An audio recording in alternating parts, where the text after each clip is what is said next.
Our cricket club is split over two counties. So our clubhouse and our first team square is Hertfordshire. But as you walk down towards our second team square and clubhouse, you cross the border into Essex. This episode is supported by the Bishop Stortford community newsletter. There's so much happening in town, it's hard to keep up. New businesses opening, community events, local stories, and opportunities for all of us to get involved and make Bishop Stortford a great place to live. That's why we created a free weekly newsletter that brings together the best of Bishop Stortford in one place. There's no endless scrolling of hunting through Facebook groups, just the stories, events, and local updates that matter. If you'd like to stay connected to what's happening in Bishop Stortford, sign up using the link in the show notes. Okay, back to the episode. Welcome to the Bishop Stortford Community Podcast, the show where we shine a light on the incredible businesses, community leaders, and local legends shaping our town. I'm your host, James O'Donnell, and today we are joined by Alex. Alex, welcome to the podcast. Hi, James. Thanks for having me. No worries. Alex, for those of us who don't know you yet, who are you and what do you do here in Bishop Stortford? So my name's Alex Francis. I'm the chairman at Hockerill Cricket Club, who are based up at Beldams Lane in Bishop Stortford.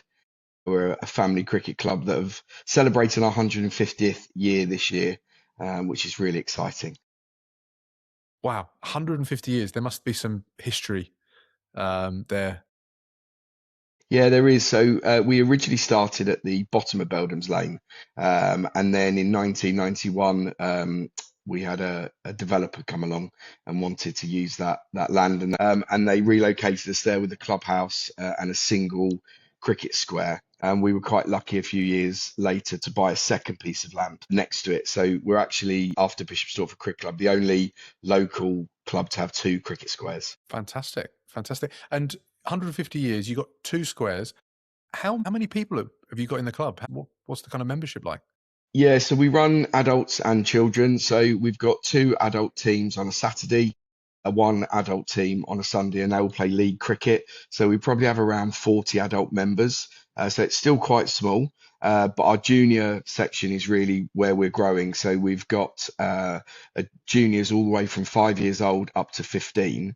And then at 15 years old, they're going to adult cricket. And we've probably got about 90 to 100 juniors taking part every Friday night during the summer and at the weekends and during evenings playing cricket.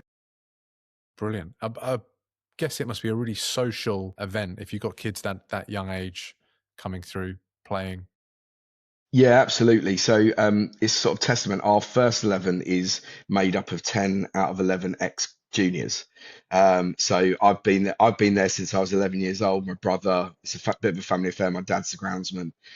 My wife and mum get involved helping out, and then you look through, our first team captain was an ex-Colt, his children play, so it's really sociable. On a Friday night throughout the summer we have sort of Friday fun nights, children come up, learn cricket, the bar's open, we have a barbecue, parents are really sort of socializing, and it's in weather like it's been recently, it's been absolutely perfect.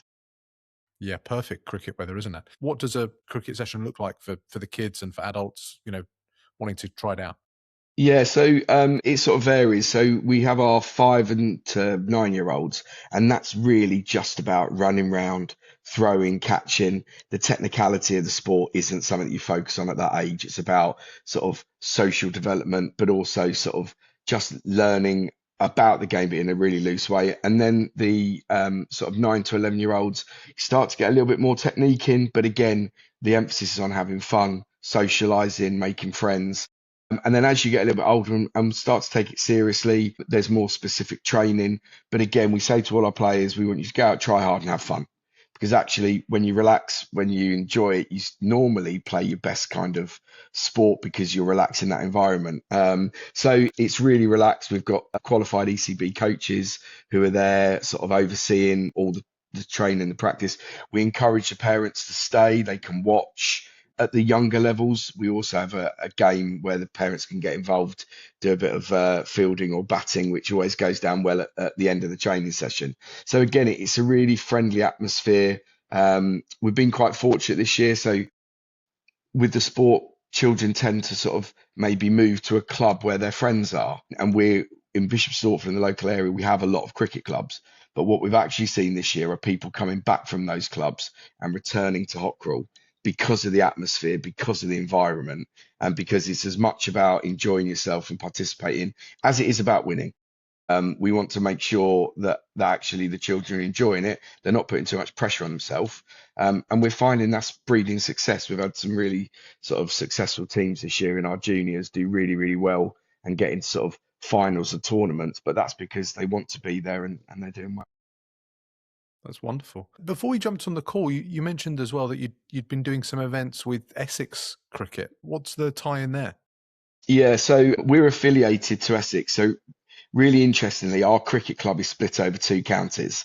So our clubhouse and our first team square is Hertfordshire. But as you walk down towards our second team square and clubhouse, you cross the border into Essex.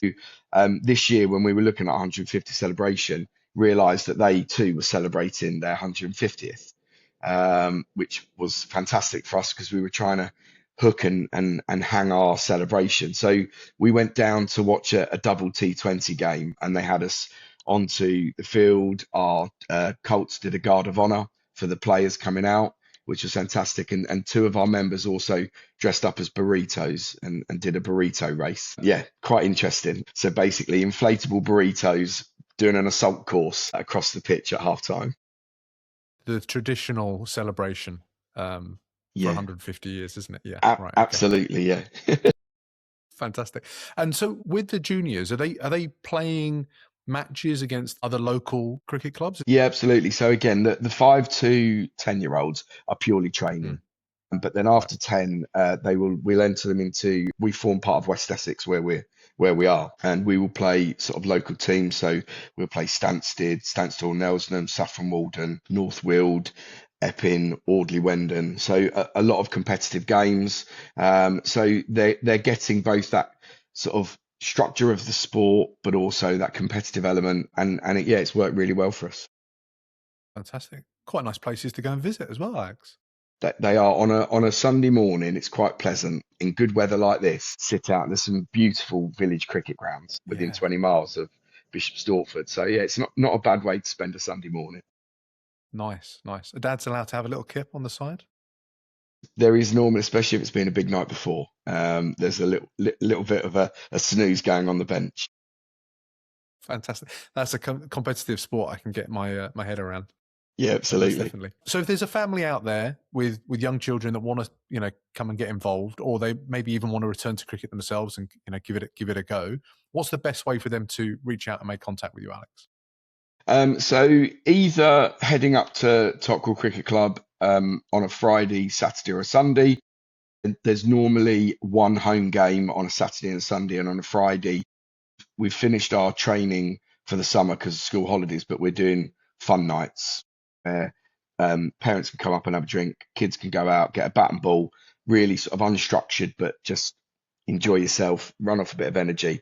That's between 6 and 9 o'clock, or they can email myself or the secretary at Hockerill, and we can sort of get in touch and sort of take contact details. Our season runs till the beginning of September, so we're coming into the last month of that. It starts in April, finish September, but we can get you onto our mailing list for next year when we start our training again. Alex, thank you so much for sharing all of that with us. In the meantime, are you ready for some Stortford Spotlight questions, Alex? I think so, yeah. Yeah. These are 3 super fast questions that we ask every guest that comes onto the Bishop Stortford Community Podcast. First question. If you could put one sentence on a billboard in Jackson Square, what would it say and who needs to hear it the most? It would say, for Hockerill, it would say, come join us at Hockerill, family fun for everyone. And it's anybody from 5 years old up to 75, because we've got vets playing in our vets league as well. So it's literally open for everyone. Brilliant. I think that's a great advert. I'm surprised Jackson Square haven't put that up for you already, Alex. Question 2. Where do you go in Stortford that you secretly hope never gets too popular? So it's Maison Rami on Church Street, the new Moroccan cafe. Hasn't been open long. Okay. Bit worried that I've just said it now. Tell me about the Moroccan cafe. Tell me what's your go-to? So just the Moroccan tea and the baklava. They've recently the family have opened up the butchers up on Snowley, which is near where I live. And my connection is I also taught one of the children of the family. So yeah, it's fantastic, and it's just so good to have that variety in town in terms of where you can choose to go for food or drink. So absolutely, that's a great little place just upside of Church Street, by Boots and Santander. So definitely one to watch out. That's fantastic. Okay, last question. Who's doing something special in town that more people need to know about? It's another cricket club, which sounds a bit weird because we're in competition, but it's Thorley Cricket Club, and Adam Sides over at Thorley. They're just in the final project of a new clubhouse, which is a massive thing for them. And like us, they've got juniors, and they're really pushing that. It's a really similar thing. So actually, the guys over at Thorley Cricket Club, with their efforts with their clubhouse and trying to make facilities better for local people, I think it's just a fantastic effort. It's getting people active and into the game of cricket, which is brilliant. Yeah, I think we're really lucky in this town with the amount of volunteers like yourselves who, give up their time to invest in these kind of clubs. How lucky are we that we've got how many cricket clubs? Absolutely. 3, 4, maybe? Well, yeah, you've got obviously Bishop Stortford, Thorley, and Hockerill within the actual town, but then you've got Birdchanger, Stansted, take like literally within 10 miles. There's probably 15 cricket clubs, Farnham, so many of them. Alex, again, what's your URL so people can check you out online and see what you're all about? So it's playcricket.com/Hockerill. That's our website. And then at Hockerill CC on the socials, they'll be able to find us there. And there's information about our 150th celebration day on the 30th of August, which would be really Definitely. Well, when you got more information about your celebration day, let me know, and we can share it on the Bishop Stortford Community podcast page and also on the newsletter that we send out. Alex, more than happy to do that. That'd be fantastic. Alex, that's awesome. Thank you so much for joining us today on the Bishop Stortford Community podcast. Brilliant. Thank you, James. No worries, Alex. Have a great day. Take care. Bye-bye. Thanks. Bye.